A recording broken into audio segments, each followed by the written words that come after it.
All right, so thank you so much for staying with us. The program is still Business Rendezvous. I've got a professor of accounting from the University of Benin City, South Nigeria, Professor Omokodu Okun. Good morning, Prof. Thank you. Okay, so Nigeria's debt profile is something really, really huge. I don't know what your views are. Based on the stats that we got from the NBS, and there are indications that the debt could rise as high as 77 trillion naira in the new year. Yeah.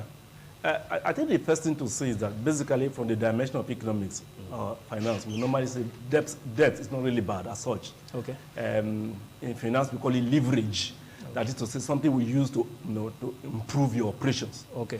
But when becomes excessive, that's why you begin to have a problem. For a country like Nigeria, there's a whole lot of concern that the debt is increasing in an astronomical manner. It's very disturbing. And basically, it answers to the fact that domestic resource, which should have been used for government programs, are not being assessed properly by government. So government takes the easy way out to go and borrow. So, but the challenge is it possible for you to borrow yourself out of a problem? So if your first port of call, your first solution is to borrow, go to more debt, I wonder how you're going to get out of the problem you find yourself. So you cannot run away from the basic responsibility that you put your house in order, tap your resources, organize effectively to ensure that you get the necessary finance to run your operations. Government cannot run away from it. Right now, I would say that what government is doing in resorting to so much debt is that it is trying to find a way, an easy way out of the solution, but out of the problem. But you're only borrowing trouble for us in future. The generation born on the unborn generation will be the ones to carry this debt burden, and that's not good enough. Okay, so I mean, if you lack something, you don't have, you need some. Of course, you need something to get something. Yeah. So you don't think that borrowing is the right way to go? But I think logically, I would suspect that you need to first mobilize your own resources. Okay. For example, we know Nigeria is very undertaxed. Comparable statistics about tax to GDP, Nigeria is about the lowest in Africa, indicating that tax revenues are not being mobilized. But for you to mobilize your tax revenues, there's a symbiotic relationship between the people and the government. The people provide the tax revenues, the government in turn provides public services. So if that symbiotic relationship is not well maintained, there's going to be a breakdown, and that's what you see in the low tax to GDP ratio in Nigeria. Other countries where the tax to GDP ratio is quite high answer the fact that governments there are responsible, they cater for the citizens, they provide necessary social programs to help the people, but not here. So if the people do not get anything from their taxes, they do not feel in any way obligated. But unfortunately for us, is the fact that ours is we're a resource-rich country. So when we say low tax to GDP ratio and the problems following it, it's not surprising. For resource-rich countries, you will find that governments of those countries really do not depend upon your tax revenue to function because they can get rent from resources, crude. So the governments in these countries are rentier governments that sustain themselves on rent. So since they can sustain themselves on rent, they have no incentive to put in place the framework to mobilize taxes. And for you to do so, you first have to provide your own side of the bargain. Provide the necessary facilities, education, health, and all that. If you are failing in that, the citizens do not feel obligated. That's where the challenge is. Yes. So, Prof, you talked about resources. Resource-rich country, yes. What asset do you think Nigeria really has to be able to? Nigeria has a whole lot of natural resources, but you see, the problem with natural resources is this: is that take for example crude. In extracting crude, you do not need the active participation of a large segment of the Nigerian population. All you need is technological and financial expertise from outside. So you find that the Nigerian oil industry is not connected to the larger economy. That's always going to be the problem. So you find that since government can easily, all you need to do, get an agreement with the foreign oil companies. They get your oil, they pay your revenue, and that's it. So the people are not involved. So you find that the people, the larger segment of people are left outside the economy. They do not in any way benefit from it. Okay. And so you see, you find it's not really surprising where we are going. Any student of political economy will tell you, the present situation Nigeria finds itself is a trajectory which was inevitable. Right from the time oil was discovered, it's a trajectory which was inevitable. So we're always going to borrow. We're always going to get to this point. We were always going to get to this point. You are someone that has been watching the economy so closely. I mean, your background, thanks to that. But quickly, let's talk about the way forward out of these dwindling fortunes that Nigeria found itself currently now. Yeah. Because if there is already a projection that the borrowings could get as high as 77 trillion naira, yes. I don't know how long that would take the Nigerian government to pay that amount of money. We also know, the Minister of Finance says that we do not have a debt problem, but he says we have a revenue challenge. Fine, there's nothing wrong with that. Okay. Okay. So, unfortunately, we do not have enough revenue to cover the servicing of the debt. That's where the challenge is. So, but like you ask yourself, how do we get out of this hole? Yeah. You know, governments, of course, will justify the fact that we are borrowing. We borrow to provide for capital investments, roads, railways, and all that. Beautiful, beautiful. But the point to be made is that there are other sources, there are other ways you can go about it. Okay. But one of the most important ways to go about it is that a government must show that it is serious, it is transparent, it is focused, it has integrity. See, these are assets. Integrity, transparency are assets which attract foreign investment. Okay. So if it's lacking, they won't come. If they don't come, you then resort to borrowing. So you ask yourself, how do we go about it? We must put our house in order. Like the Japanese scholar Francis Fukuyama will tell us, a country which has where there's integrity is always going to be a prosperous country. Ask yourself, look at Japan, for example.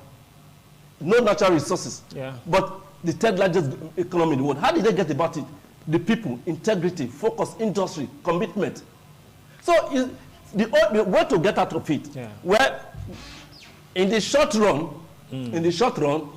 government must put its house in order. But in the long run, more appropriately, is that you must create, you must create an equitable framework for persons, people to participate in the economy. And that answers the fact that institutions of governance must be inclusive and not extractive. Hitherto before now, or what we see presently, that Nigerian institutions are largely extractive. Okay. And that is that they are set up in such a way to extract rent from the larger from the larger population of the people, and such that whatever resources are extracted are used to cater for a minority. So such extractive institutions breed what are called extractive economic institutions, which of course lead to issues like, say, crony capitalism. Okay. So there are a whole lot of things which are already wrong. Like someone says, listen, fine, we want to get out of the problem, you have to go back to the basics. And that is to say that you must begin to create credible institutions, inclusive political, economic institutions. Okay. That's the starting point. That's the start. It has to work. Right now, quick fixes may be, but the problem is that quick fixes will not address the fundamental issue. Quick fixes will not address. There are fundamental issues which must be addressed, without which it's like having a foundation.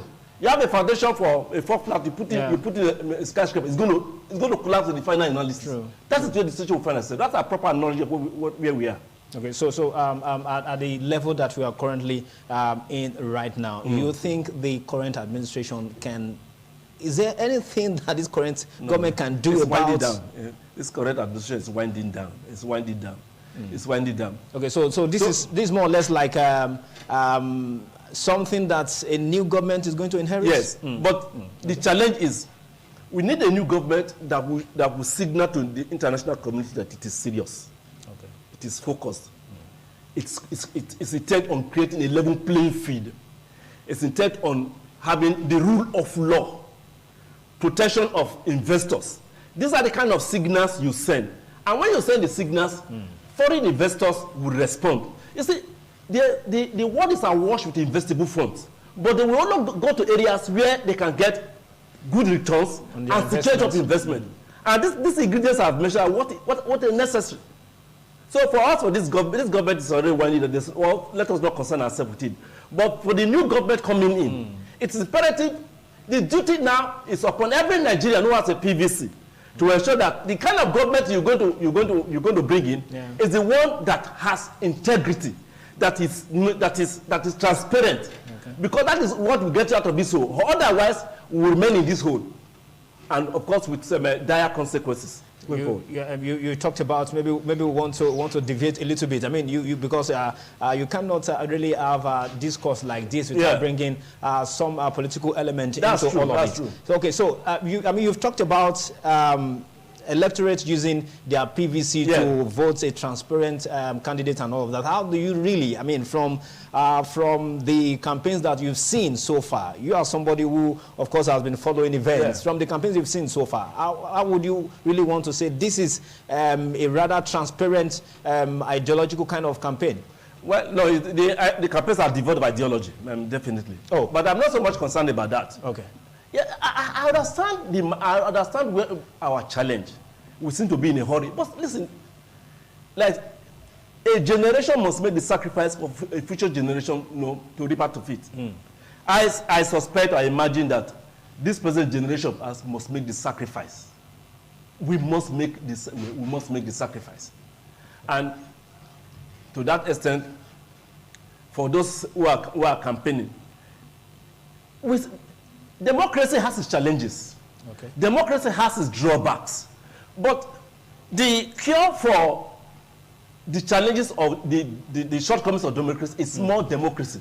I give us an example. Look at what the Independent National Electoral Commission is doing. Compared to what you have, say, from 1999, you can see that there's an incremental improvement in what they're doing. Okay. Now we have the beavers. So you find that the INEC umpire is trying to improve its processes. These are the kind of incremental advancement we need to make, not only in our electoral process, that will eventually give us what we may get us to our desired destination. We cannot. The point is that each voter must try and at least ensure that he votes out of his conscience, that he does not subject his conscience to pecuniary benefits. If that is done, 4 years or another 4 years, perhaps to me, the greatest signals you can send, it's like a child who is in school. If you fail the exams, you are made to repeat. True. And what does that do to the child? Is that he becomes serious. So if our political gladiators know that at the end of 4 years they will take an exam, they will be judged. If they fail, they should be shut out. That to me is the greatest signals the electorate must send to political actors. That if you come for 4 years, you do not perform, we're sending you out and we're getting another person. And the new person, of course, will learn from history that any person who doesn't do well is voted out of power. Okay, so just before I let you go, the current administration led by President Muhammadu Buhari, made a sent something to the National Assembly requesting for another money to be borrowed, and then even though it was one part was set aside, one part was approved. I don't know, an outgoing government to be borrowing, even in the face of the I understand what well, we will say that perhaps maybe it's morally reprehensible, but at the end of the day, they have followed the process. If the House of Assembly, the National Assembly, in its wisdom, feel he has to get the borrowings, okay, it's okay. There's nothing you and I can do. All he requires as president is to get the National Assembly to sanction, to approve, the borrowing plans. If they approve it, all well and good. There's nothing we can do about it. But you and I know that it's a little bit distasteful that we're getting more debt now that, of course, you. But like I said, is that we're taking the easy way out. But you're taking the easy way out. The proper job, the hard task is to put your house in order. Good governance, transparency, integrity, trust. These are key ingredients of governance that will help us going forward. Okay, so just if the error, so to say, in quotes, because I mean, you said something when you started earlier that there's nothing wrong with borrowing. No, okay, no. So if yes, we have borrowed and it seems as though we have borrowed too much. Yeah. I guess that's the point you're trying to make. We borrowed too much. Yeah. So if yes, we borrowed too much, and then we are leaving office now. Yeah. We also realize that somehow it seems as though we have borrowed too much. If actually we have realized that. So what exactly can we do to ensure that the debts on ground does not overwhelm the people that are coming on board, so that yes. I understand what you're saying. Well, the government coming on board has its work cut out for it. Okay. Now you are saying you're putting yourself forward to service, and we presume that the only reason you put yourself out for service is that you have the wherewithal, you have the expertise, you have the motivation, you have the creativity, to address the problem. Now there's nothing wrong with that. Now, what therefore the incoming government needs to do is that, like I said, ensure that the kind of signals you are sending, your body language, you are sending to the international community, international investors, that I am ready for business. Okay. Nigeria has a population of more than 200 million. True. It's a ready market. No, it's somewhere where investors can make a killing, so to speak. But for investors to come and bring their resources, so that you do not continue to depend upon your mega budgetary allocation, then of course you need to put your house in order. It can be done. Take for example, a country like China. Look, how did they do it? No, diaspora funding. That Nigerian diaspora has enough. If they are remitting for investment, not for consumption, if they are remitting for investment, we're talking about 50 to 70 billion from Nigerian diaspora coming in. But diasporas will only put their money here if they know that it is safe. And that is where the transparency, integrity of government is important. So there are already solutions to Nigeria's quagmire. It's not an unsolvable problem. It's not. But the point is, like we said, like Esther we said, you cannot do the same thing all over again and expect a different result. True. Very true. Professor Omohudu there, Professor of Accounting, University of Benin. Thank you so much for coming through this morning on the show. Thank you for having me. All right, the program is still Business Rendezvous. We'll quickly take another quick break here, and then when we return, we've got plenty of business update for you on the show this morning. Please stay with us.